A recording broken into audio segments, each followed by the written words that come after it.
The scent of roasted boar and spiced ale hangs thick in the great hall, a cloying perfume meant to signify abundance. To me, it smells like desperation. I sit alone at a rough-hewn table near the kitchens, a place reserved for omegas and the unclaimed. The mating feast is the pinnacle of the social calendar for the Obsidian Clawpack, a night of joyous union, of bonds snapping into place under the light of the full moon. For me, it is an annual ritual of humiliation. Every year I sit here, and every year the alphas, the betas, and even the pack warriors walk past me, their eyes sliding over my form as if I am nothing more than a shadow on the wall. I am Ilara, and I am, for all intents and purposes, wolfless.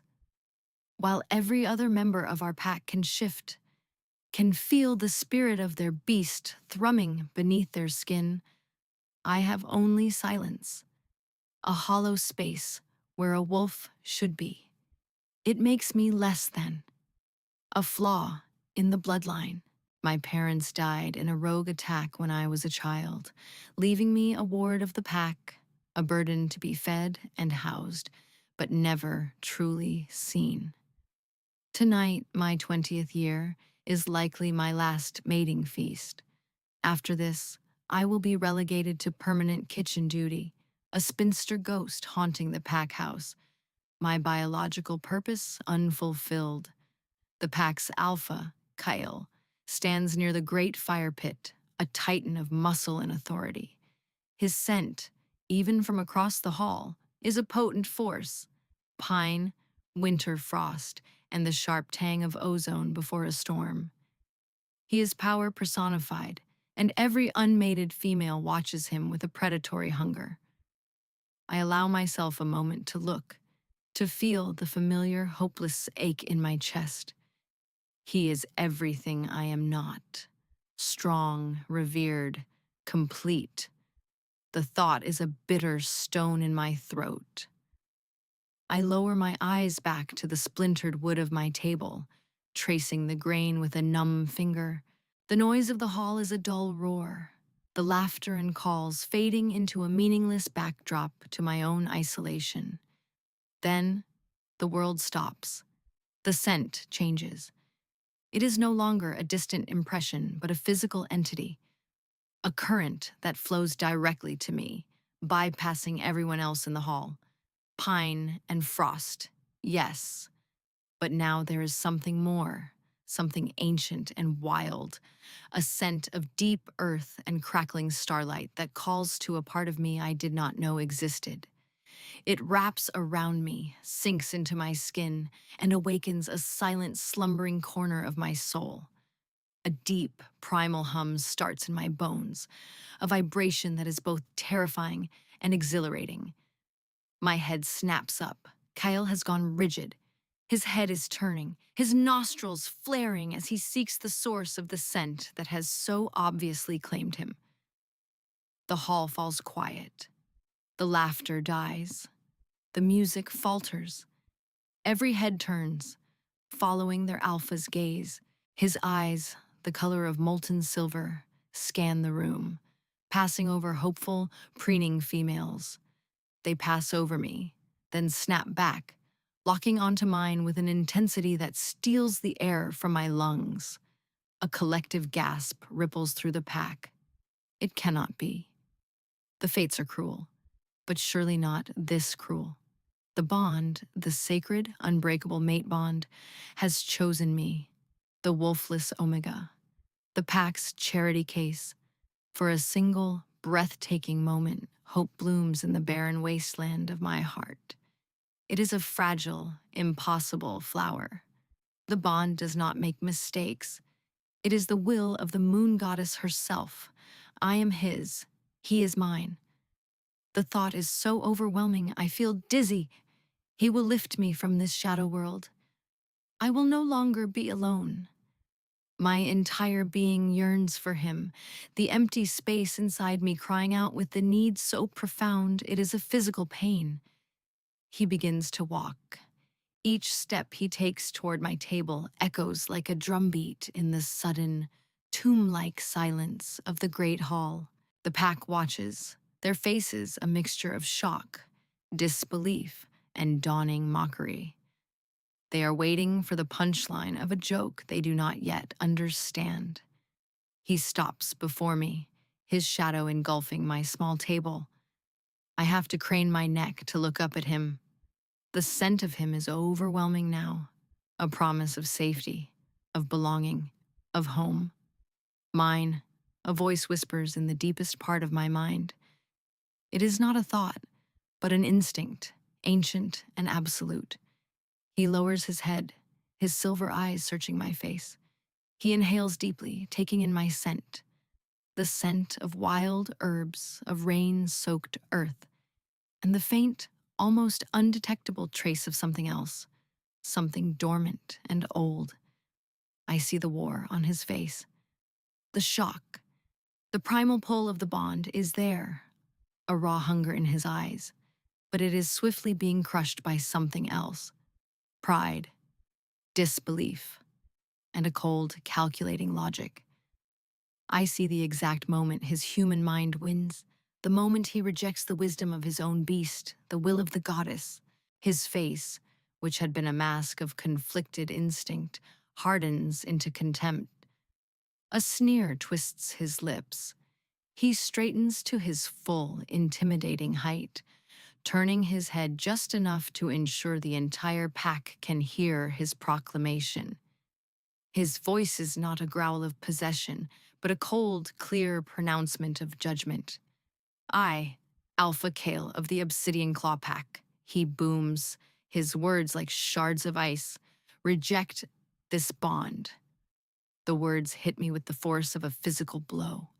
The fragile flower of hope in my chest withers and turns to ash. The hum in my bones ceases, replaced by a pain so sharp and absolute, it feels like my soul is being torn in two.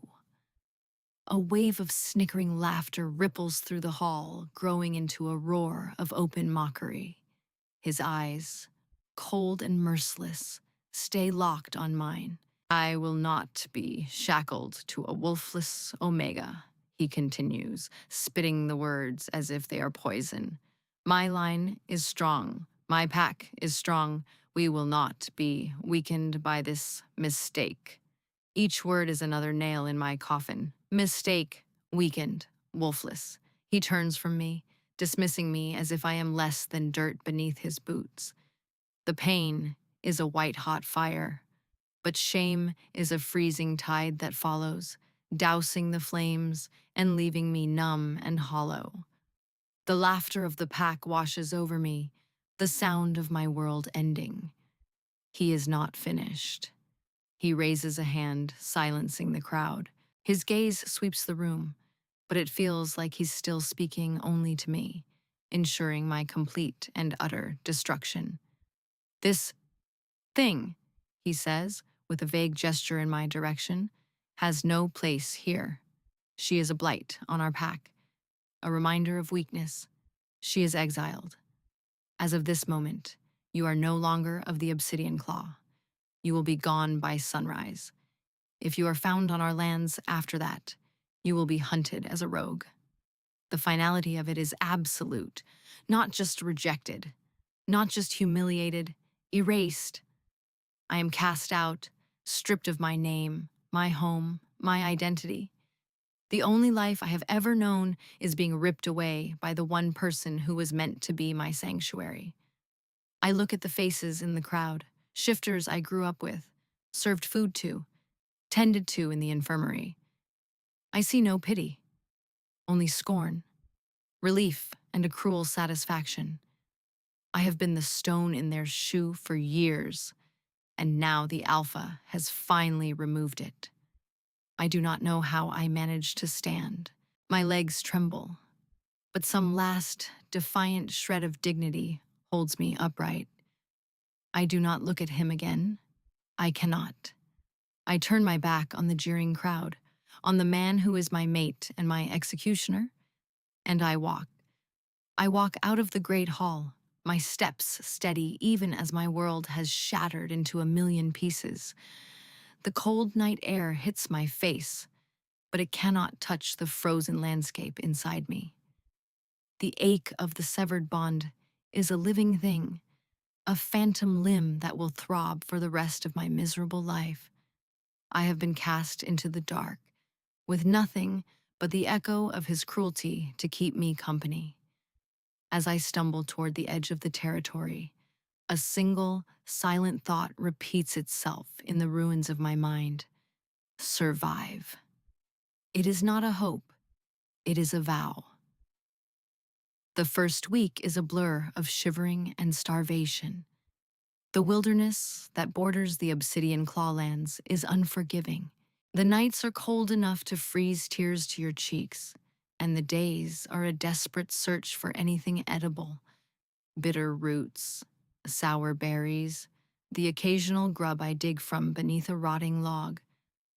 The pain of the rejected bond is a constant physical agony. It is a hollow clawing in my gut, a fire behind my ribs that never goes out. At night, when the cold is at its worst, the ache intensifies, a spectral presence beside me in the darkness, a reminder of the warmth and wholeness I will never know. My wolf, or the space where it should be, is a silent, gaping wound. I collapse more than once, my body giving out from hunger and despair. I lie on the cold, damp earth, staring up at the canopy of leaves, and I wish for the end. It would be so easy to just close my eyes, to let the cold take me, to finally be free of the pain.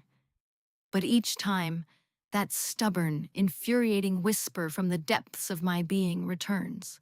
Survive. It is faint, almost lost in the storm of my misery, but it is persistent. It forces me to my feet. It forces me to chew another bitter root. It forces me to take another step into the unknown. I learn. I have to. I learn which mushrooms will kill you and which will fill your belly. I learn to read the tracks of rabbits and squirrels, though I am too slow and clumsy to catch them with my bare hands. I learn to build crude shelters from fallen branches and mud, anything to keep the biting wind at bay. The soft, useless girl who served in the pack kitchen dies a slow, painful death, and in her place, someone harder begins to form. My hands, once smooth, become calloused and scarred. My body, once soft, becomes lean and wiry with muscle. The fear never leaves, but it is no longer paralyzing.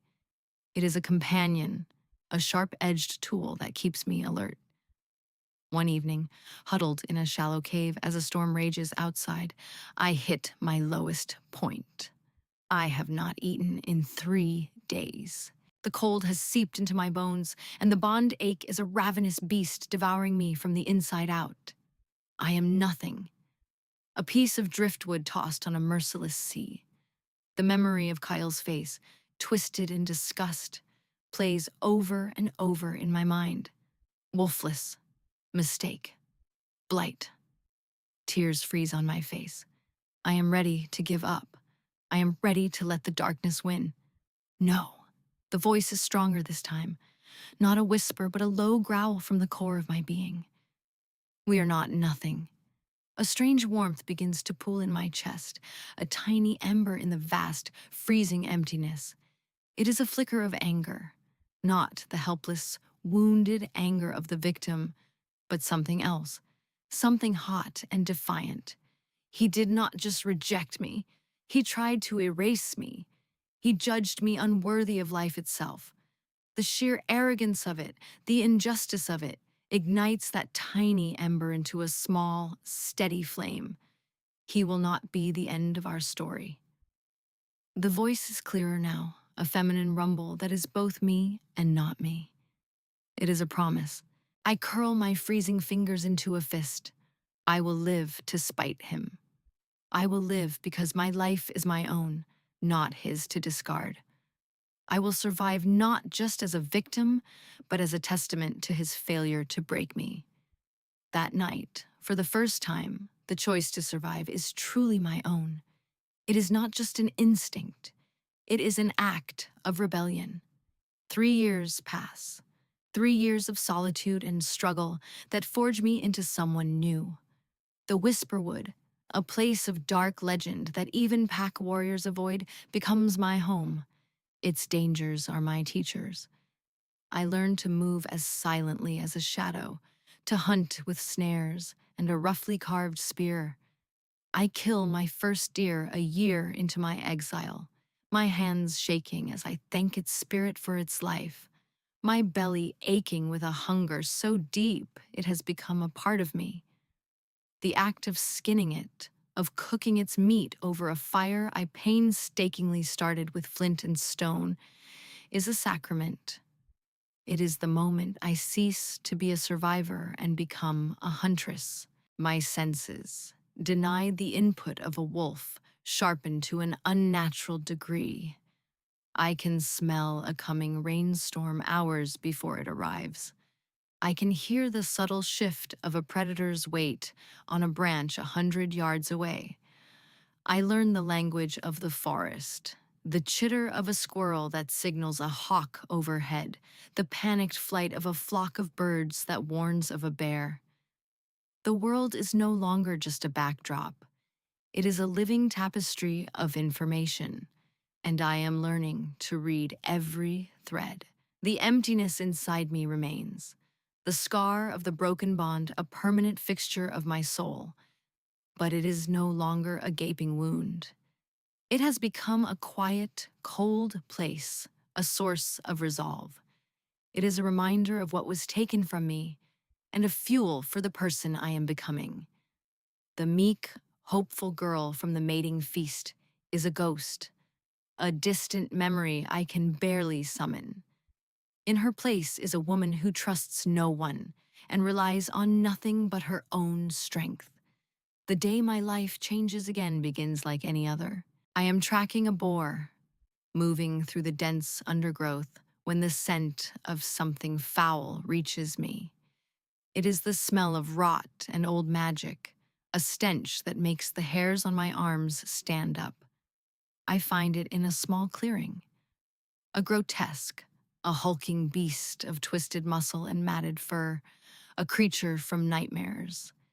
It is hunched over the carcass of a wolf, a lone hunter from some distant pack who wandered too far. Fear, cold and sharp, lances through me. I have seen the aftermath of a grotesque attack before. They are pure, mindless rage, impossibly strong and fast. My spear is a toothpick against a creature like that. I begin to back away, my movements slow and deliberate, but it is too late. The creature's head snaps up, its milky, dead eyes fixing on me. It lets out a guttural roar that shakes the trees and charges. There is no time to think, no time to run. My life flashes before my eyes. The jeering faces in the great hall, Kyle's cold sneer, the lonely years in this forest. It all culminates in this ignoble, violent end. My back hits a massive oak tree. There is nowhere to go. The grotesque lunges, its claws extended, aimed for my throat. I scream, a raw, desperate sound of pure terror. And then the world explodes. It is not a sound, but a feeling.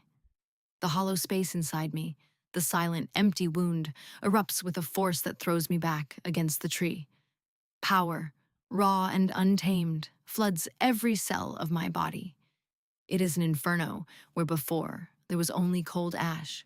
A voice, the same one that has been whispering to me for years, now roars with the force of a hurricane. Enough!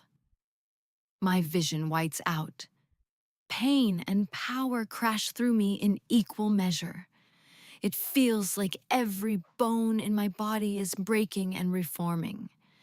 My skin splits, not into the familiar form of a wolf, but into something larger, sleeker, more ancient.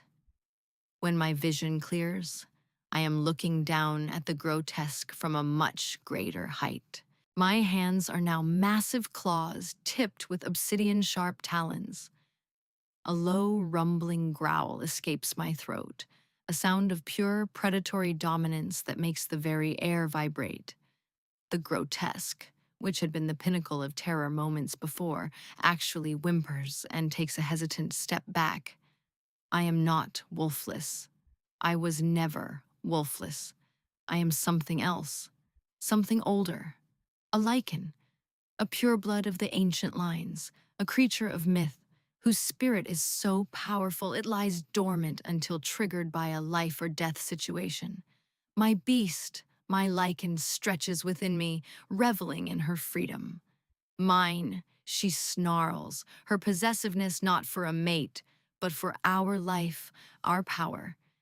The fight is brutally short. I am faster, stronger, and filled with a righteous fury that has been simmering for 3 years. I meet the creature's charge with one of my own.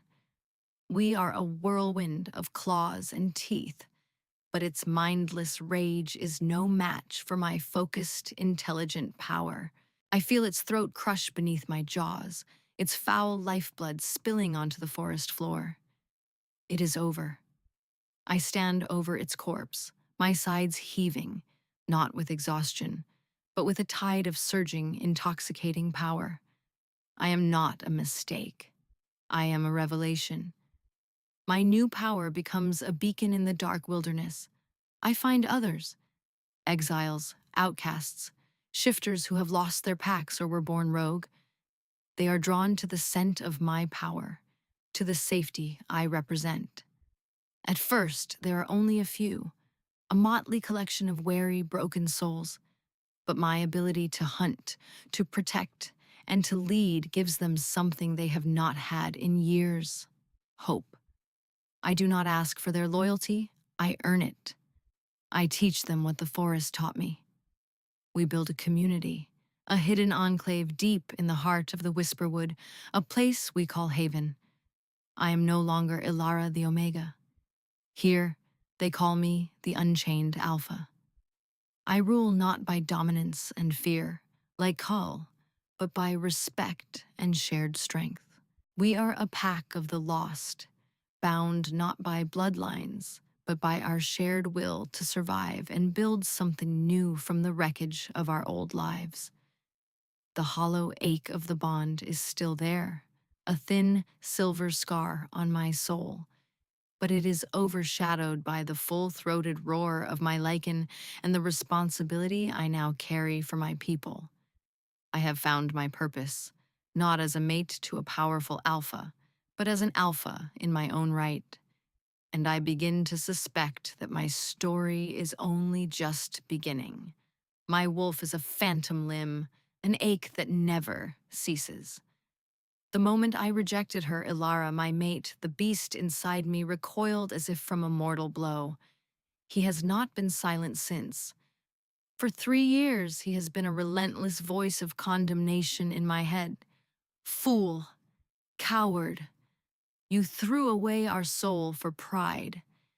His accusations are a constant, grating litany that gives me no peace. I am Alpha Kale of the Obsidian Claw, leader of the strongest pack in the Northern Territories, and I am being slowly devoured from the inside by my own spirit. Sleep is a luxury I am no longer afforded. When I close my eyes, I see her face, not the powerful, cold woman she has apparently become, but the girl at the table, her eyes wide with a hope so pure it was a physical light. I see that light extinguish as my words strike her. I see the exact moment I broke her. The memory is a sharper torment than any physical blade. My wolf forces me to relive it every night, a punishment from which there is no escape. You broke us, he snarls in the darkness. You left us empty. He is right. I am empty. The pack sees a strong alpha, but they do not feel the hollowness inside me. They do not know that the world has become a grayscale painting. The scent of other females is like ash and dust in my nostrils. Their advances, once a pleasant diversion, are now repulsive. My wolf recoils from them, snarling with disgust. Not her, not mate. There is only one scent my soul recognizes, and it is a ghost that haunts me, wild herbs and rain-soaked earth. A scent I cast out into the wilderness to die. My pack suffers for my sin. My focus is fractured. My judgments are harsher, my temper shorter. The connection to my pack, the empathic web that allows an alpha to feel the health and morale of his people, is frayed. There is a disconnect, a static caused by the screaming void where my mate should be. Patrols have grown sloppy. Disputes are settled with brute force instead of wisdom. We are still strong, but the foundation is cracking, and it is my fault. The elders who pressured me, who spoke of pure bloodlines and the danger of a wolfless mate, are silent now. They see the toll it has taken, the slow decay of their alpha's spirit, and they offer no solutions. They have none. The damage is done.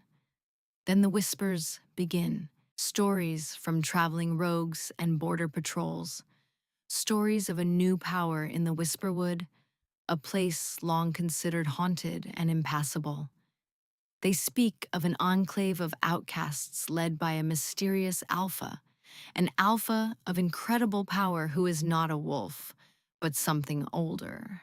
They call her the Unchained. They say she has carved a sanctuary from the wilderness, a pack of the lost who are fiercely loyal to her.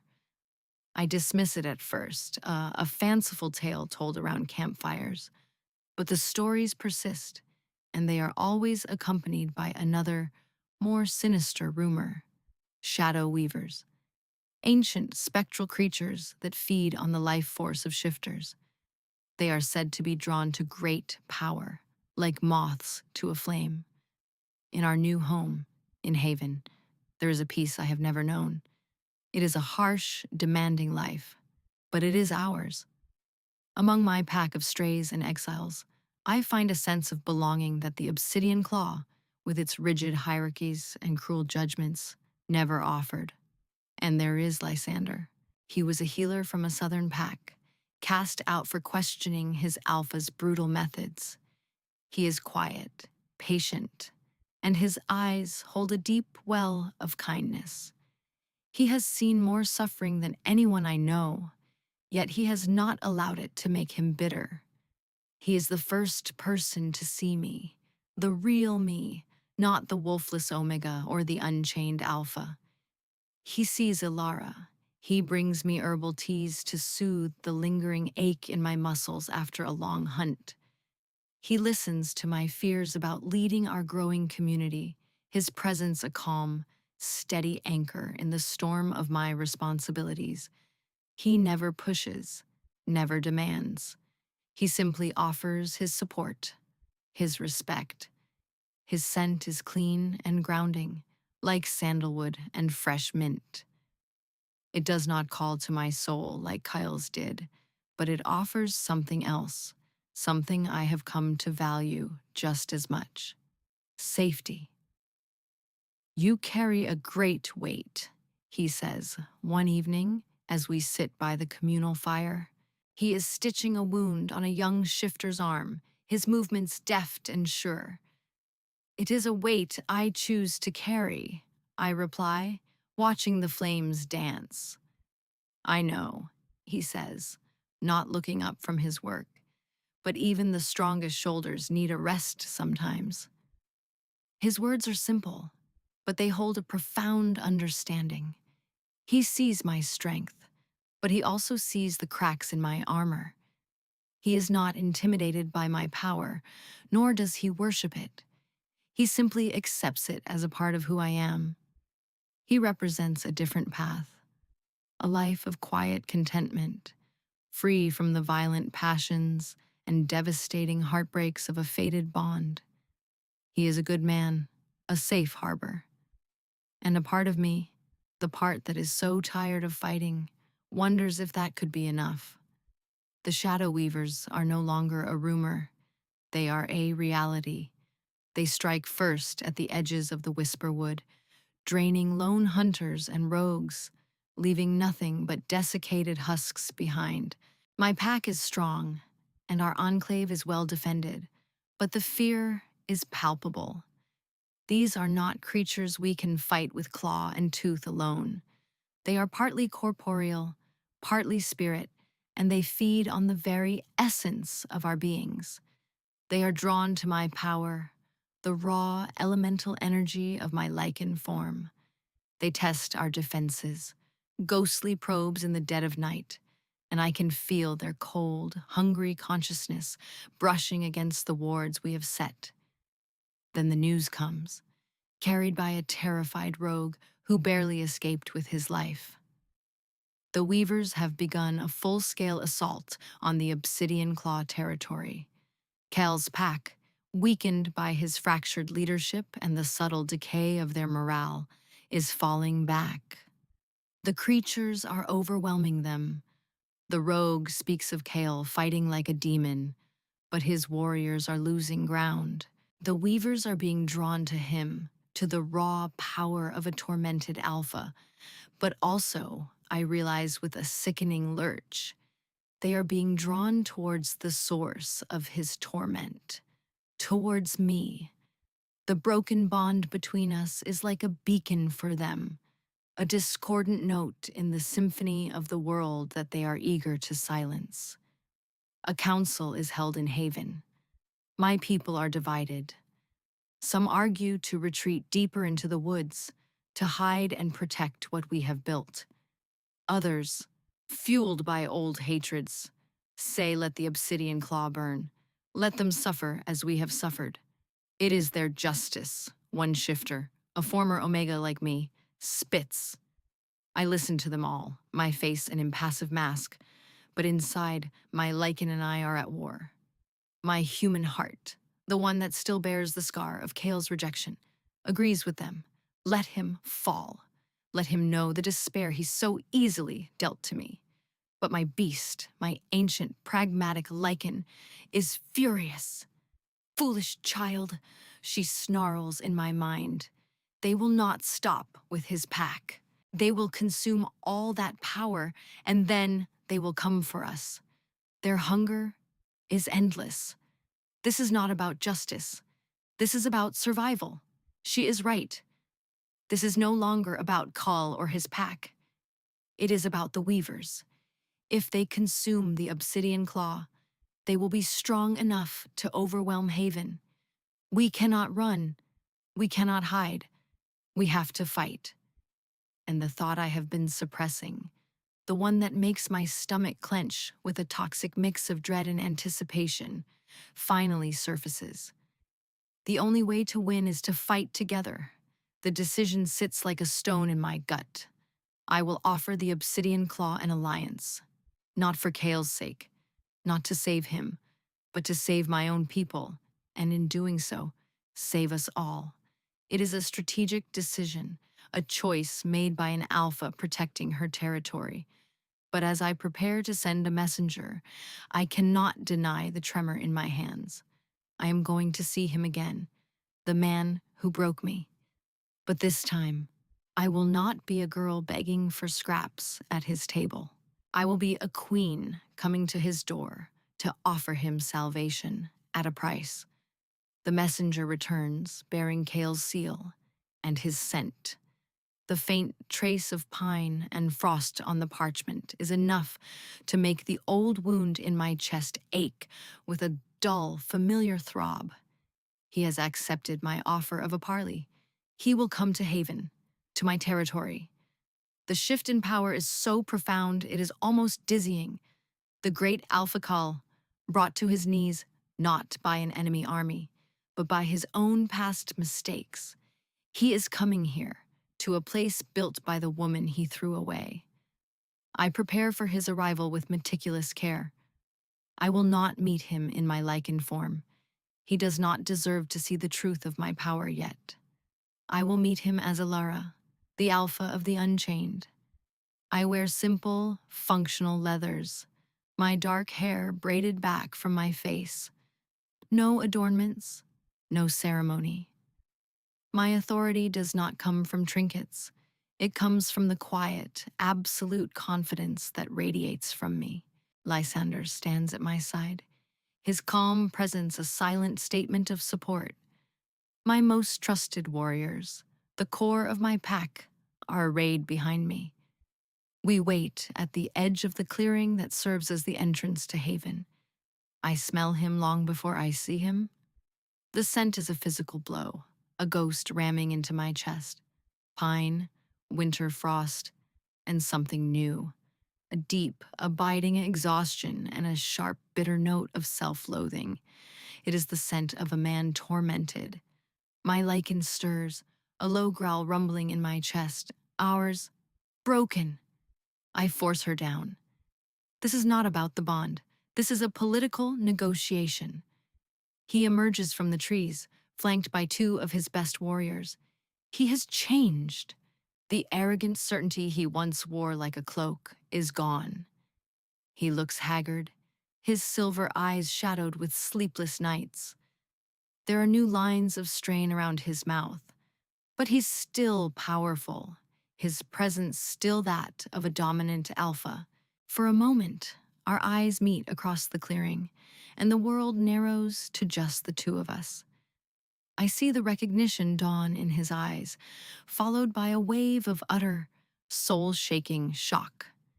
He stumbles, a barely perceptible falter in his step, but I see it.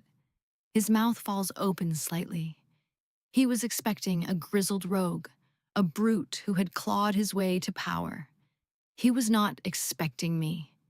He was not expecting the ghost from his past to be the one person in the world who could save him. His nostrils flare, and I know he is being inundated by my scent. Not the faint, submissive scent of the Omega girl he rejected, but the scent I now carry.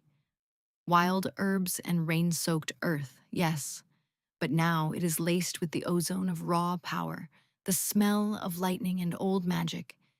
It is the scent of his mate, whole and powerful and utterly out of his reach. The rejected bond, which has been a dull ache for me and a torment for him, screams to life between us. I feel it as a sharp, painful tug. I see him flinch as if he has been physically struck.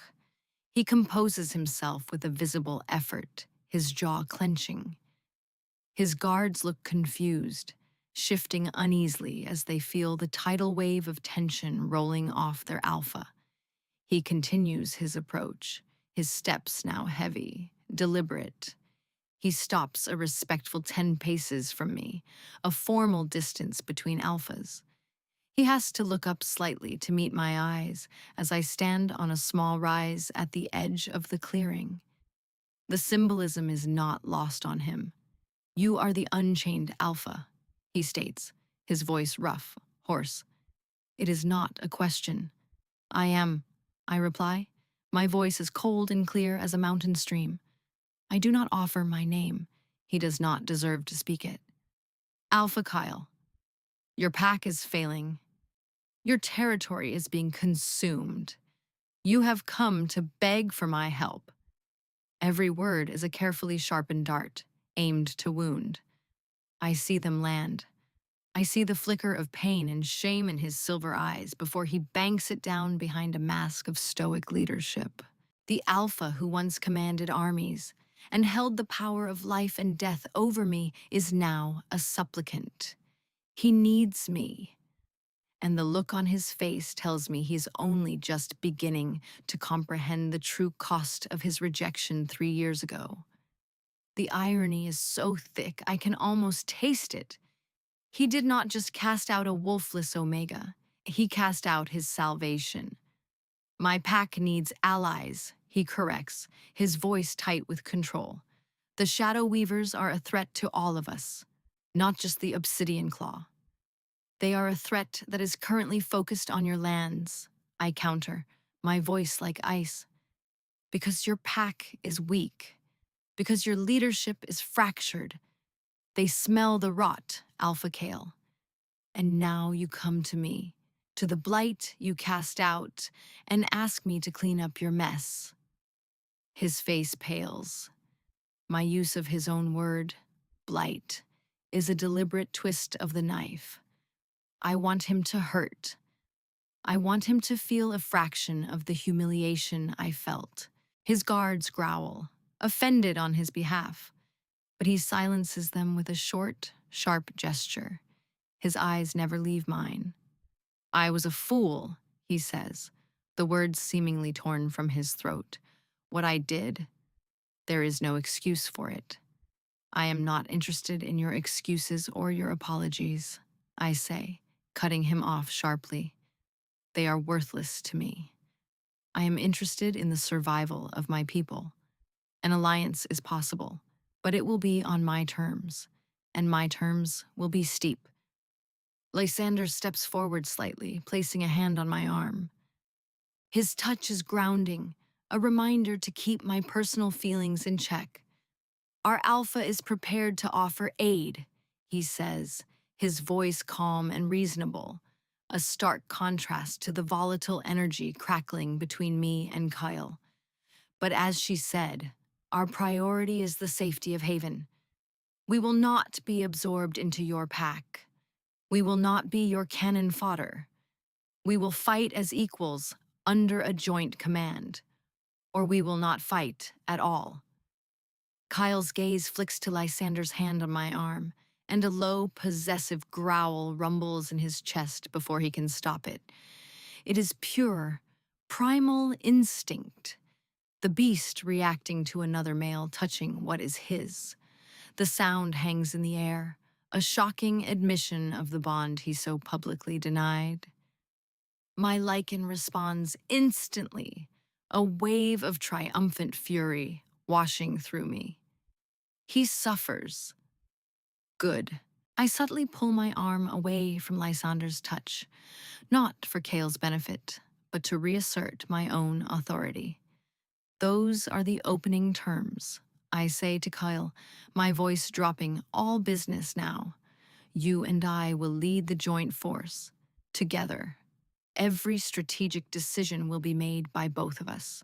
My warriors will answer to me, yours to you.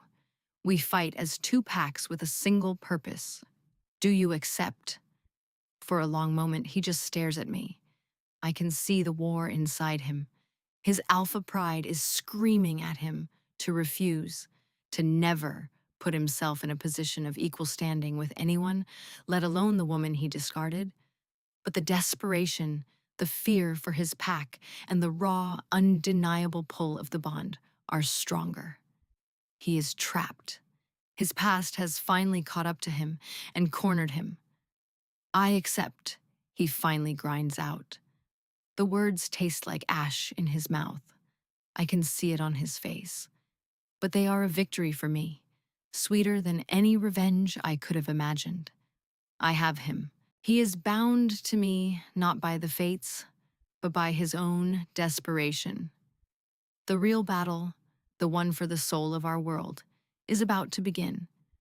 But another battle, the one for his soul, has just been lost, and I am the victor. The alliance is a fragile, tense thing. Our two packs meet on the border between the Whisperwood and the Obsidian Clawlands, setting up a joint war camp.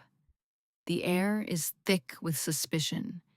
His warriors, proud and bred for dominance, look at my people, the exiles, the rogues, the mismatched collection of survivors, with open disdain. My pack looks back with a cold, hard-earned defiance. They follow my lead, showing a discipline that surprises Kale's shifters. We are not a rabble. We are a fighting force, forged in adversity. Working with Kal is a special kind of torture. We are forced into the close proximity of the command tent, poring over maps, planning patrols, and arguing strategy. The air between us is a live wire. The bond, reignited and raw, hums constantly. A subaudible thrum of longing and regret that grates on my last nerve. I keep my voice cold, my posture rigid, my expression a mask of detached command. I give him nothing. No warmth, no forgiveness, no sign that the girl he broke still exists somewhere beneath this armor. He, on the other hand, is falling apart before my eyes.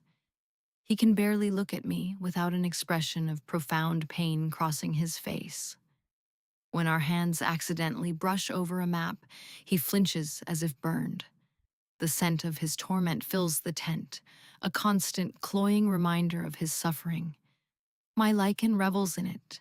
He aches, he burns, as we did. But the human part of me, the part that Lysander's kindness has begun to coax out of hiding, finds it difficult to watch.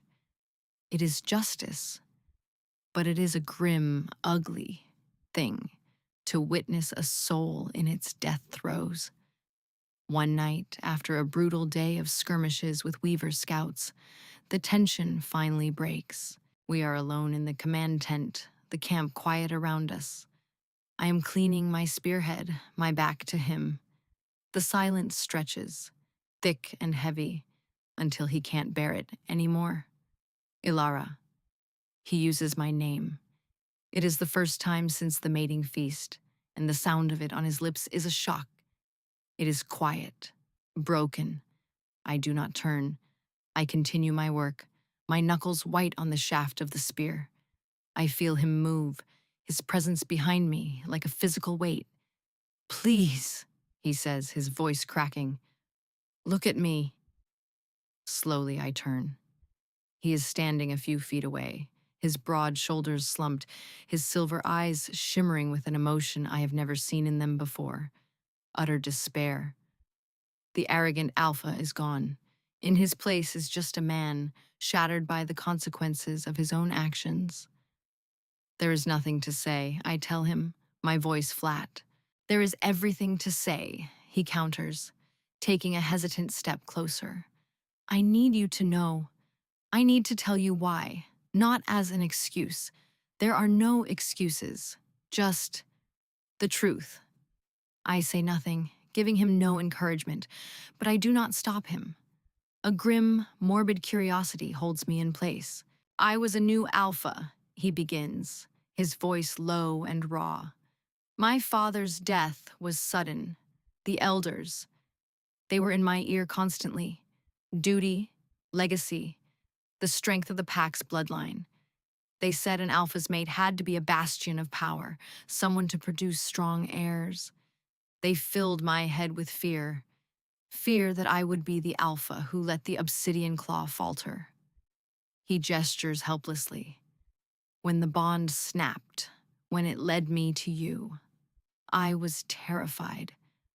All I could see was what the elders had warned me about, an Omega, wolfless. In my pride and my fear, I saw you as a liability, a threat to everything I was trying to protect. His voice drops to a whisper.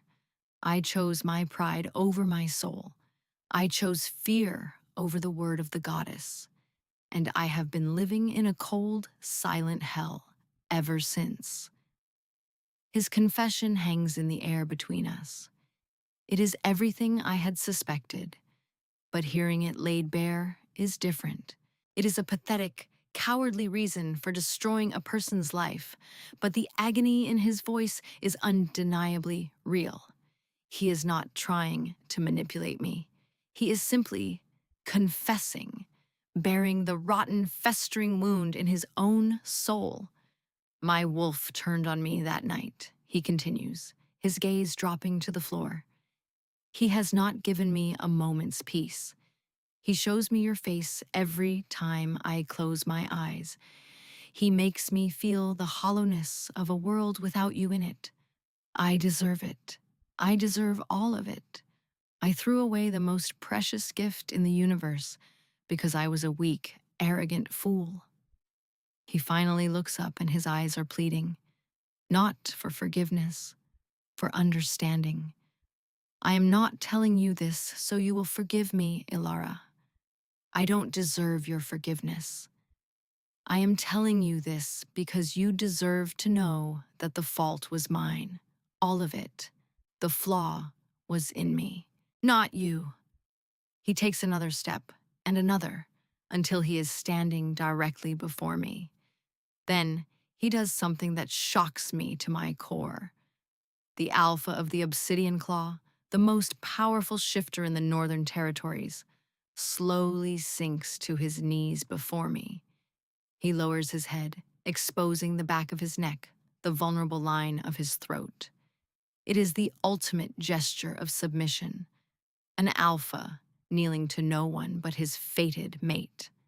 My life is forfeit to you, he says, his voice muffled by the submission of his posture. After this is over, if we survive, you can do with me what you will.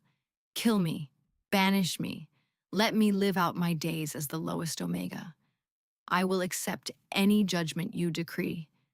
Just help me save my people. Please. I stare down at the bowed head of the man who shattered my world. My lichen is roaring, a triumphant savage cry. On his knees, begging. But I feel nothing. The burning hatred has cooled to embers. The desire for revenge has been sated and found wanting. Seeing him like this, so utterly broken and subjugated, does not bring me the satisfaction I thought it would. It just makes me feel tired. From the entrance of the tent, a soft sound makes us both freeze. Lysander stands there, his face a mask of quiet sorrow. He has heard everything. He looks from the kneeling Alpha on the floor to my impassive face. He does not look angry or jealous. He just looks sad. He meets my eyes, and a silent conversation passes between us.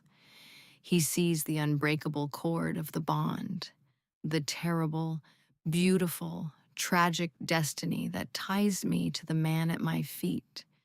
He sees that the safety he offers can never compete with the cosmic significance of what is happening in this tent. Later that night, Lysander finds me alone, staring out at the moonlit forest. He is your fate, he says softly, coming to stand beside me. It is not an accusation. It is a statement of fact.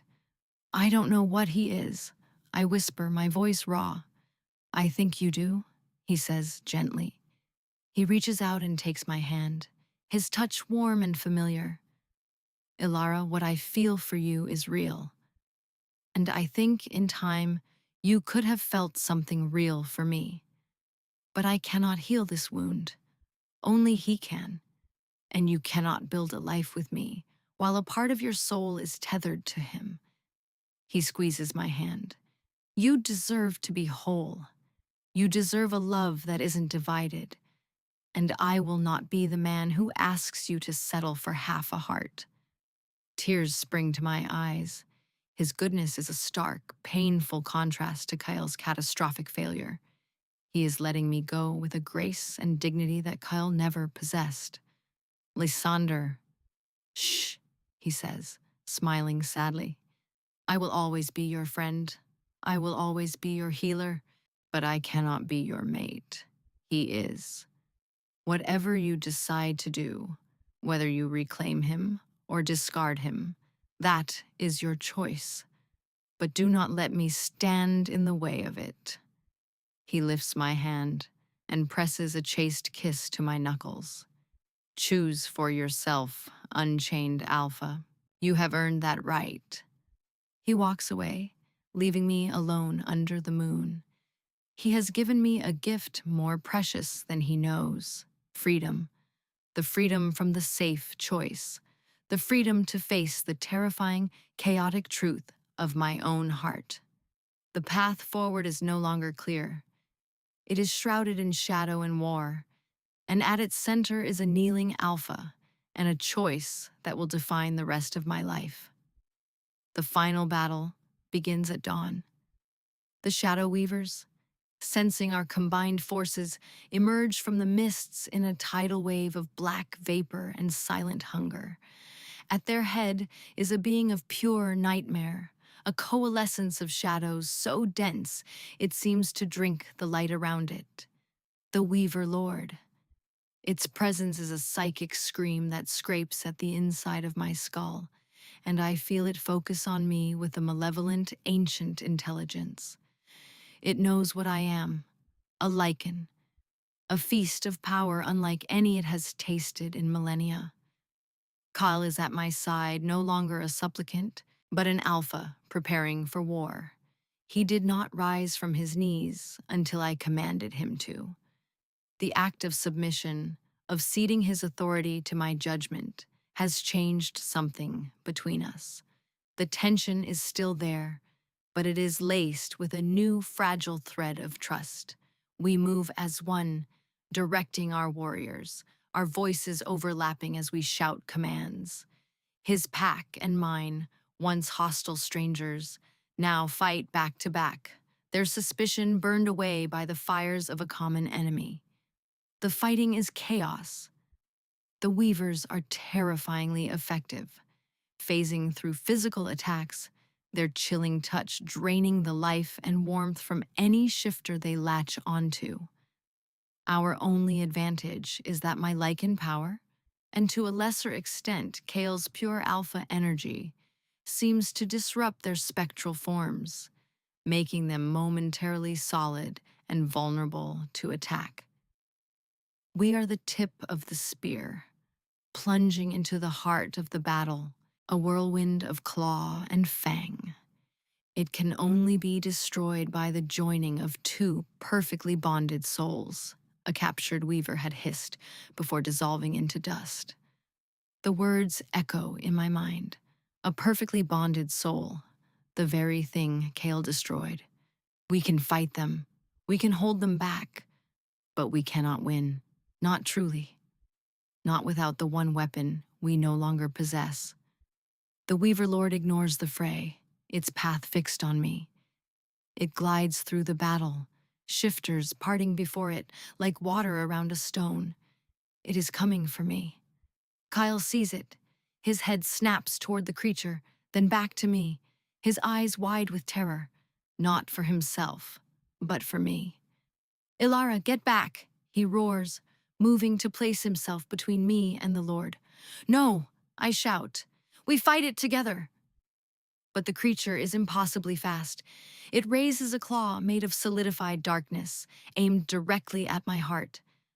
I brace myself, my lichen roaring, ready to meet the blow. There is no time to dodge. This is it. Then, a blur of black fur and silver eyes slams into me, knocking me aside. Kale. He takes the blow that was meant for me. The shadow claw sinks deep into his shoulder and chest, and he cries out, a sound of pure agony. The Weaver Lord lets out a triumphant hiss as Kale's powerful life force begins to drain into it, the air around him shimmering as his energy is siphoned away. He stumbles and falls to one knee, his face pale, his breath coming in ragged gasps. Kyle! My scream is raw, torn from my throat. The sight of him, bleeding and dying for me, shatters the last of my icy composure. The years of anger, the carefully constructed walls of indifference, they all crumble to dust in an instant. All that is left is the terrifying, undeniable truth. I do not want him to die. He looks at me, his silver eyes already dimming. A pained, desperate smile touches his lips. Better me than you, he gasps. With what looks like the last of his strength, he raises his head and draws a shaky breath.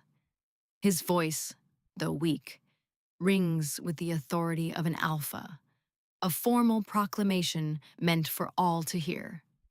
I, Alpha Kale of the Obsidian Claw, was a fool, he shouts, his voice carrying across the battlefield, silencing the fighting nearby.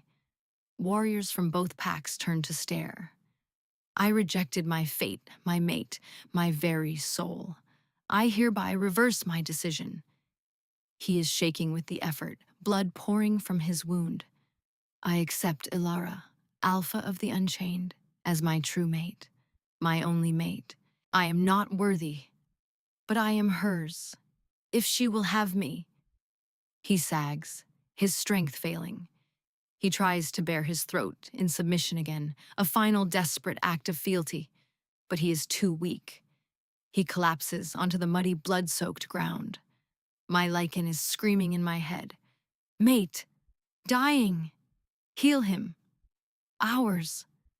My mind is a maelstrom. I have my victory. He has publicly groveled, reversed his rejection, and offered his life for mine. He has proven his change. I could let him die. I could absorb his remaining alpha power, become even stronger, and perhaps defeat the Weaver Lord on my own. It would be justice. It would be the logical end to the path of revenge I have walked for so long.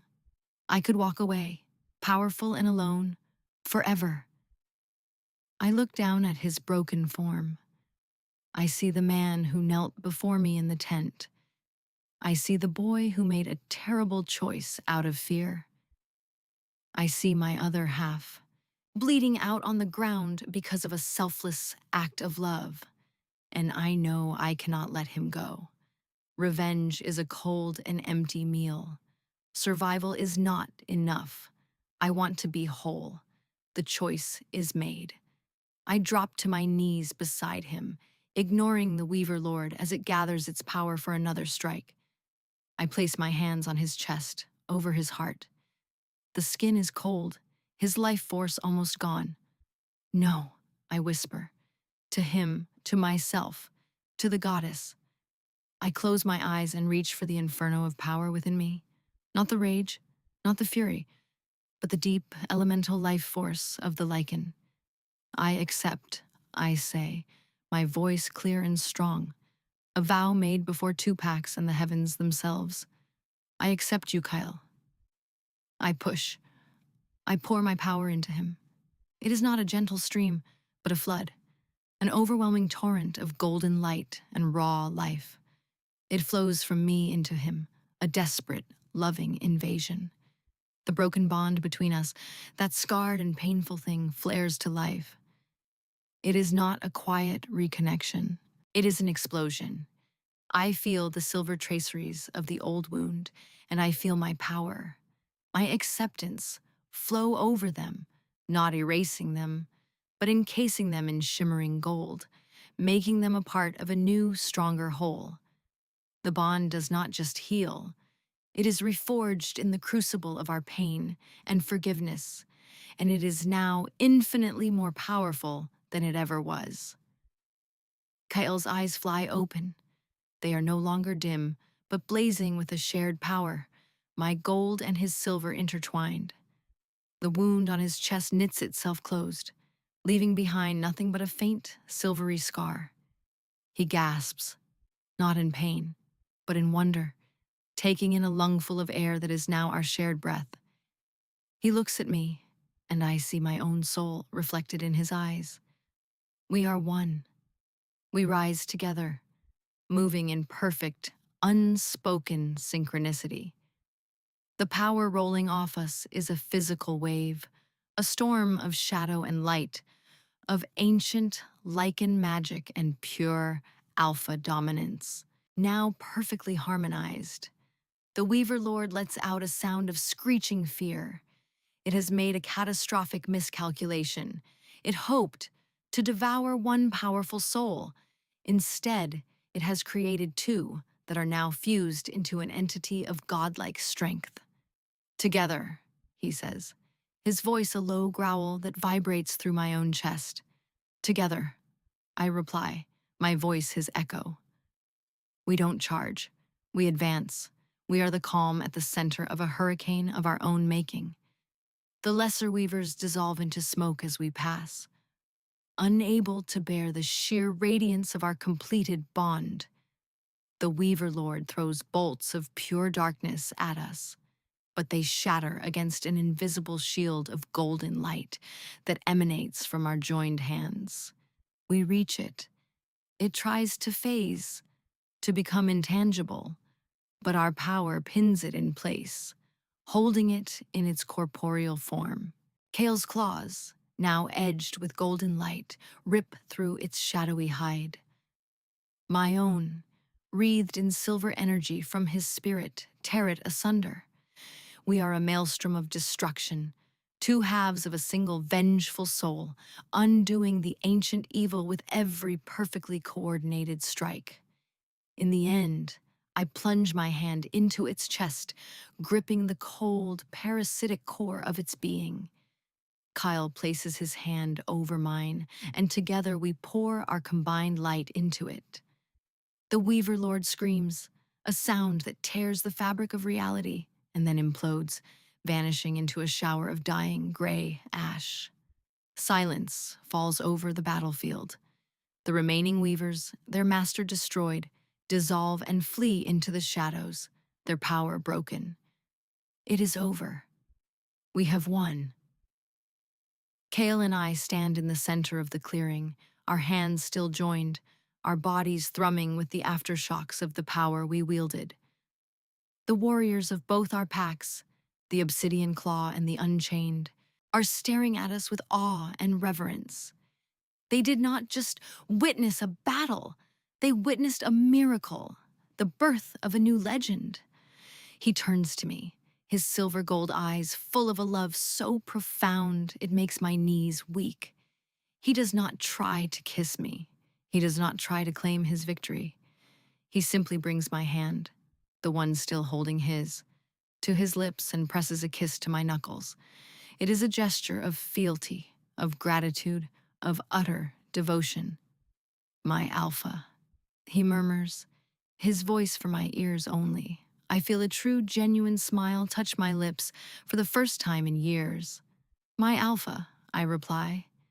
We are not a supplicant and a savior. We are not a dominant and a submissive. We are equals, two rulers standing side by side. Months later, we stand on the high cliffs overlooking the valley where our two packs have made their new home. The Obsidian Claw and the Unchained are no more. We are one pack now, the Argent Moon Pack, a name we chose together. It is a pack of purebloods and outcasts, of nobles and rogues, all united under two alphas. A pack built not on the brittle foundation of bloodlines, but on the unshakable bedrock of respect and resilience. Kyle comes to stand behind me, wrapping his arms around my waist and pulling me back against his chest. His chin rests on my shoulder, his warmth a constant, comforting presence. The bond between us is a quiet, steady river of light, a constant flow of love, strength, and contentment. It is no longer a source of pain or longing, but the very core of our shared existence. He reaches around and gently traces a line on my chest, directly over my heart. I know what he is tracing. It is the invisible scar of the broken bond, the thin silver line that only we can feel, forever encased in the gold of our reconciliation. It does not ache. It is a reminder. Thank you, he whispers into my ear, his voice thick with emotion, for not letting my pride be the end of us, for showing me what true strength is. I cover his hand with my own, pressing his fingers against my heart. We earned this, Kyle, I say, my voice soft. All of it. The pain, the healing, the peace. He is right. I did not just save him. He saved me. He saved me from a life of cold, lonely survival. He saved me from the prison of my own bitterness. Together, we saved each other. We are not the flawless, fated mates from the stories. We are something more real. We are scarred. We are damaged. But we are whole. And as we watch the sun set over our new world, I know, with an unshakable certainty, that our story was never about a rejection. It was about the long, painful, and beautiful journey back home.